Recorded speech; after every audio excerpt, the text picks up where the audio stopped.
Không cách đó. Cách cho nó, cách cho nó thôi. Nó mua chân, mua tránh này, mua tránh. Bực. Đợi chân. Đang nó nan này. Mua chân mình. Mua chân bên dạng này. Đã. Cách cái này rồi này.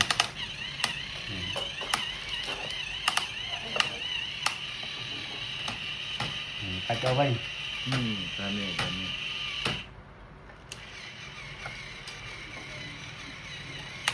Mà đợi chân cho bay. Đấy ra nó hết, lương đã biết.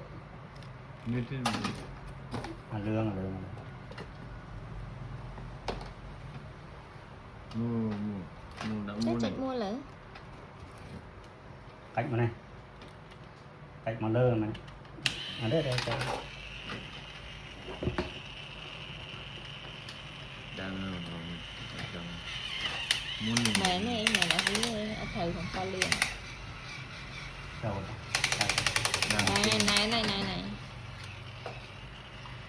Cách như đây. Mua chân mà nhớ. Ở đây nó đặt căng. Nè, cô lương.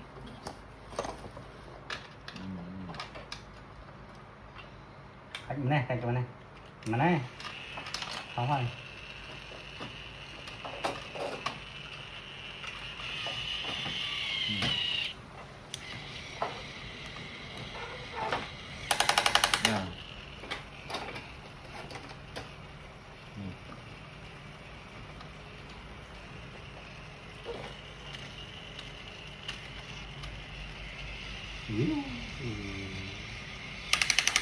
Man.